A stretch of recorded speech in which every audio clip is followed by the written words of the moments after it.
Hello, class, and welcome to this week where we will be covering middle and late childhood.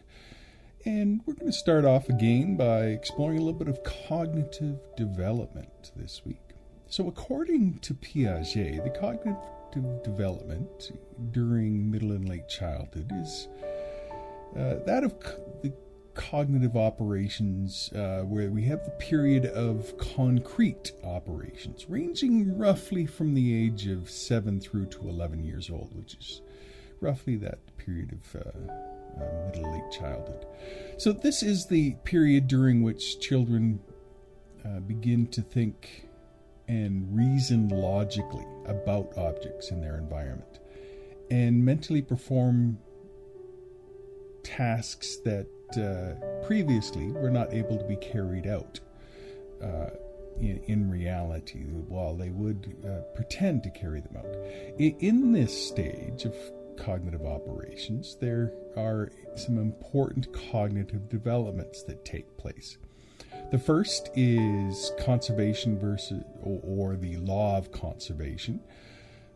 The next is operational thinking, and the third is adherence to logic and reason. So let's start off by exploring the law of conservation. So if you recall, younger children were not able to recognize that if you change the form, for example, of a liquid from a tall glass to a low, wide glass, they could not recognize that the volume was still the same. Whereas children in middle childhood are able to do so. So this law of conservation is a principle that states that object properties will remain the same despite changes made in their shape or physical arrangement. In other words, conservation is the ability to recognize that two equal quantities of matter remain equal in substance, weight, or volume so long as nothing is added or taken away. Children develop different types of conservation at different times. So, for example, ages through 6 through to 7, they typically are able to conserve substances. From the ages of 9 through to 10, they're able to recognize the conservation of weights. And ages 11 through to 12, they're able to conserve volume. So the underlying principles is identical with all three kinds of conservation, but children are unable to transfer what they've learned from one type of conservation to a different type until their brains form in certain ways. And so we just need to kind of keep that in mind. In this concrete stage of operations, however, a child can successfully reason that objects remain the same even though outside appearances have changed. So the principle of reversibility is also developed, which enables the child to understand that objects can have their original conditions restored after changes have been made on the physical shape. So by understanding this principle of reversibility, a child can reason that the flattened ball of clay can be remolded into an original ball, and the liquid can be poured back in the first container to restore its original level. The child knows that the substance has been conserved despite the transformation and that it isn't that something has been taken away or added to it. Then we have operational thinking. So if you recall, there was the concrete operations, and then we have the formal operations ability of thinking. And this operational kind of thinking is Piaget's third stage, where a child is capable of operational thinking, where they can use symbols to carry out operations that are mental activities, as opposed to physical activities. So, for the first time here, logic becomes possible.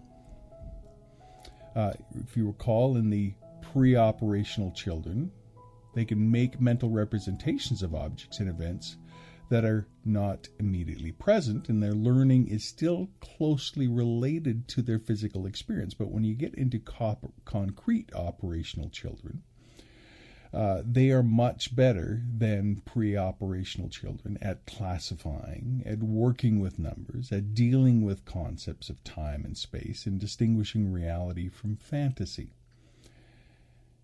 And since they are much less egocentristic by now, children in this stage of concrete operations can decenter. They can start to incorporate other people, and much more so than a pre-operational stage child can do. And so they can have an increasing ability to understand other person's points of view, and it lets them communicate more effectively and more flexibly in their moral thinking. And this leads us to the logical reasoning. And so within the mental operations during Piaget's concrete stage, we have the ability to follow rules of logic and reason. And so there's the idea of closure, where any two mental structures, we might call these elements or operations, can combine to form a third structure. So here we can think in terms of simple math problems. So 3 plus 4 equals 7.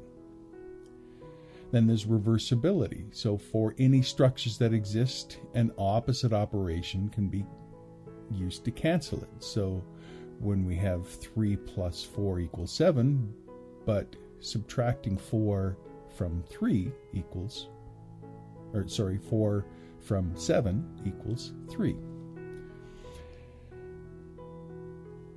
Then there's associative thinking along these lines of logic and reasoning.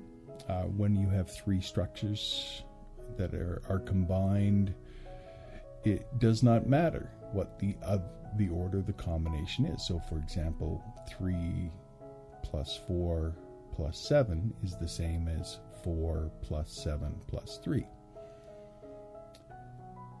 And then identity, where there's an awareness that structure can exist that will leave others unchanged. So, for example, 4 plus 0 equals 4. And they can start to make sense of all of these things within this operational stage. Now, within this stage as well, Erik Erikson would want us to recognize that there is a values conflict that goes on. And that conflict is one of capability, a sense of being able to engage in and complete tasks in a way that makes them self-efficient. So according to Erikson, children in middle and late childhood are very busy, or they're very industrious. And they are constantly doing and planning and playing and building and getting together with friends, and they're striving to achieve things. And this is a very active time, and a time when they are gaining a sense of how they measure up when compared to their peers. And Erikson believed that if these industrious children can be successful in their endeavors, they will get a sense of confidence for their future challenges. And if not, a sense of inferiority can be particularly haunting during the middle and late childhood phases. So we want to encourage a sense of industry within children during this time period rather than a sense of inferiority. And this ties in with a whole sense of self-understanding, that self-concept that develops. And this really refers to the belief about a person's general identity. And these beliefs include personal attributes such as one's age, their physical characteristics, their behaviors, and their competencies. And children in middle and late childhood have more realistic sense of self than they do at early childhood. and they better understand their own strengths and weaknesses. And this can be attributed to a greater experience in comparing their own performance with that of others, and to greater cognitive flexibility. And children in middle and late childhood are also able to include other people's appraisals of themselves into their self-concept, including their parents, their teachers, their peers, larger culture, as well as the media. And internalizing others' appraisals and creating social comparison really does affect the child's self-esteem, which is defined as an evaluation of one's identity. Children have individual assessments of how well they perform at a variety of activities, and also develop an overall global self-assessment. If there is a discrepancy between how children view themselves and how they consider to be compared to their ideal selves, their self-esteem can be negatively affected. Other important development in self-understanding is what we call self-efficacy, which is the belief that you are capable of carrying out a specific task or being able to achieve a specific goal. And a large discrepancies between self-efficacy and ability can create motivational problems for the individual. If a student believes that they can solve a mathematical problem, then the student is more likely to attempt the mathematics homework that the teacher assigns. If they believe they cannot, then they won't even try. Now, unfortunately, that often seems to be the case. If a student believes that they are incapable of math, then the student is less likely to simply attempt the math homework, regardless of the student's actual ability in math. So, since self-efficacy is self-constructed, it is possible for students to miscalculate or misperceive their true skill. And these misperceptions can have complex effects on a student's motivations. It is possible to have either too much or too little self-efficacy. But according to most researchers, people like Bandura, for example, the optimum level seems to be either at your level of skill or efficacy, or slightly overestimating your abilities in order to give you the kind of self-efficacy that you require in order to engage in difficult tasks. So that brings us back to that whole sense of industry versus inferiority. A child should be nurtured to have a sense of being able to achieve a task and to be able to work through the problems. And so encouraging a child to work through the problems and to be patient and to believe in their abilities can go a long ways to encouraging industry versus inferiority. What I'd like to do now is continue on and just talk a little bit about moral development, how to be a good boy, good girl, good child, and then a little bit about faith or religious ideas development as well in childhood, because these are quite interesting and tend to be areas that are of concern to parents at times.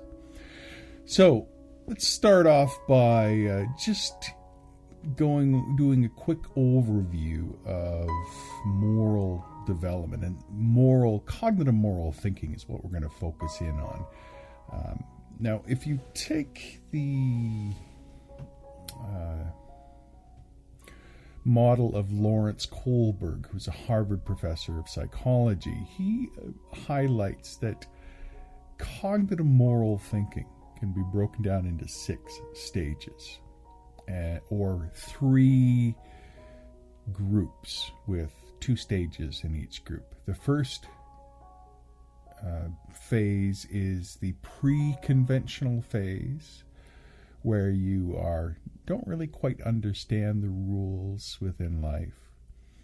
Then there's 2 stages within that, and then there is the conventional morality, which is where you understand the rules and try to follow the rules and be a law-abiding citizen. And then there is the post-conventional phase of morality, where you are so old and wise and mature that you're able to challenge bad laws and recognize that sometimes you can go beyond what the simple rules are and do better, make life and make the world a better place beyond simply following the rules of being a law-abiding, tax-paying citizen.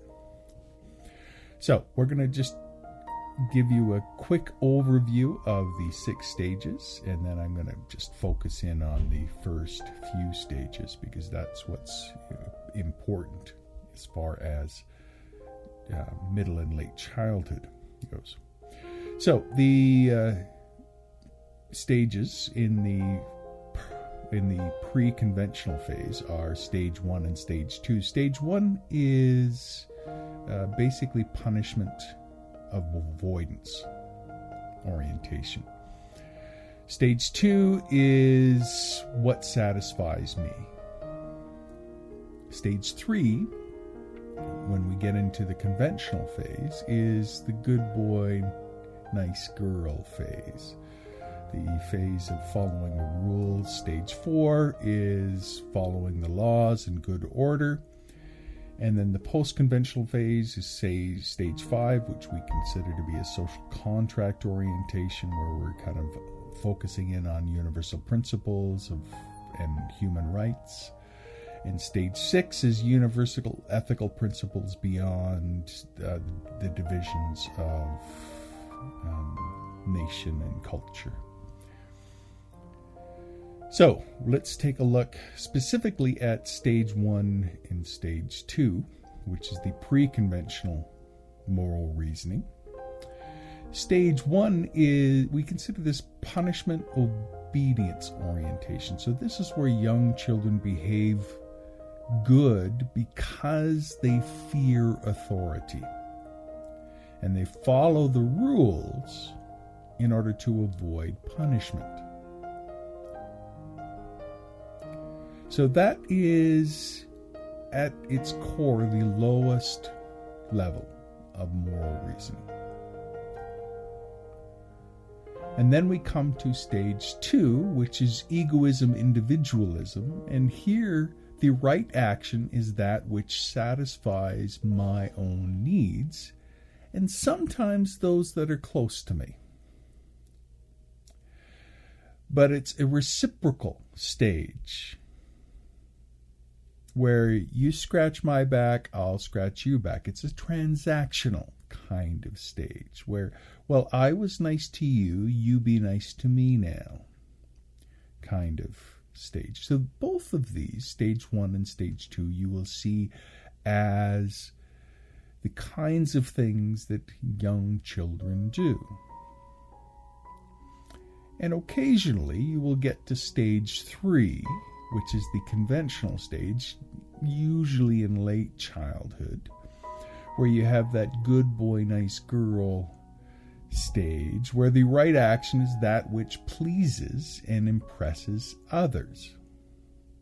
And the individual is really concerned with the impressions that they leave with others, and they're seeking approval from others. So it's at this point where the group and approval from the group is what is important. So it isn't what is right in the larger society, it is what is right in this group that really kind of becomes the dominant sense of morality. So those are the 3 stages that we would normally see in childhood.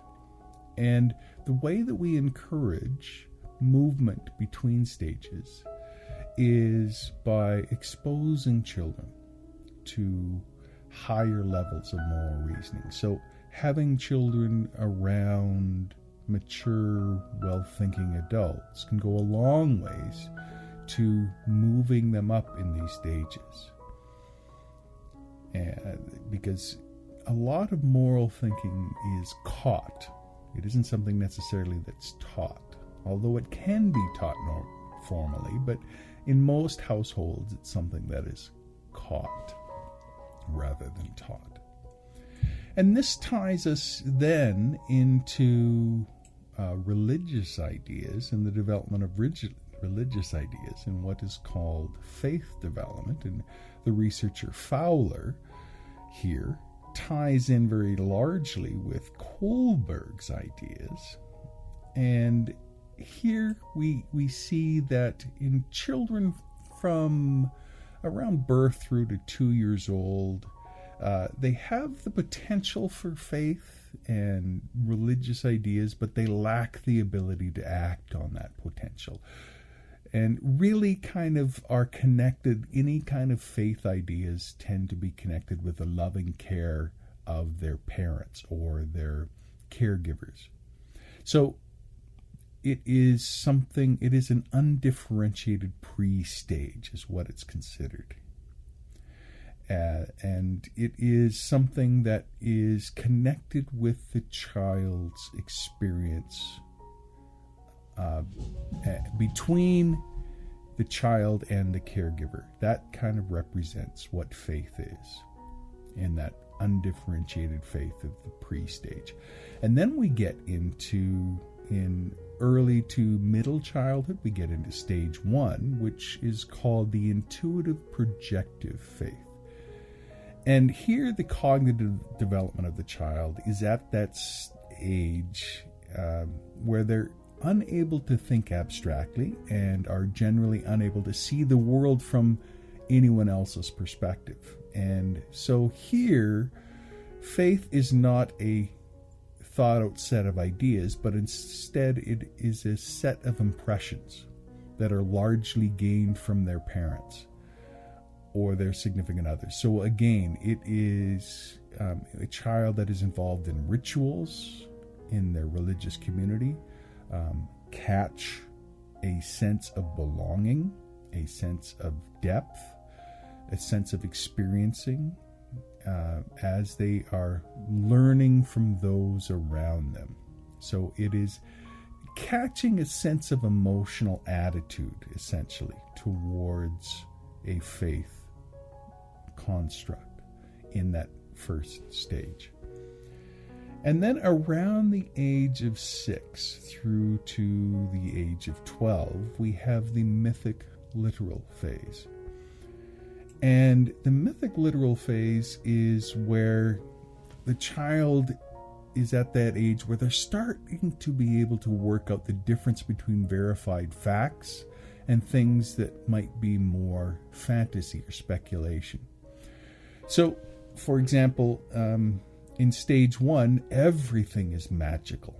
Magical thinking is everywhere. In stage 2, it's still largely magical, but they're trying to bring that magic into the real world.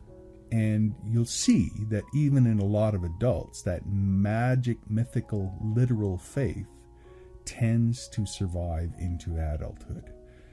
And it's at this stage that a children's source of religious authority starts to expand past their parents and towards religious leaders and others in the community like their teachers and their friends. So, like the previous stage, though, faith is something that is experienced. It is at this stage that you have children beginning to think in very literal ways, in very concrete ways, if you recall Piaget's description.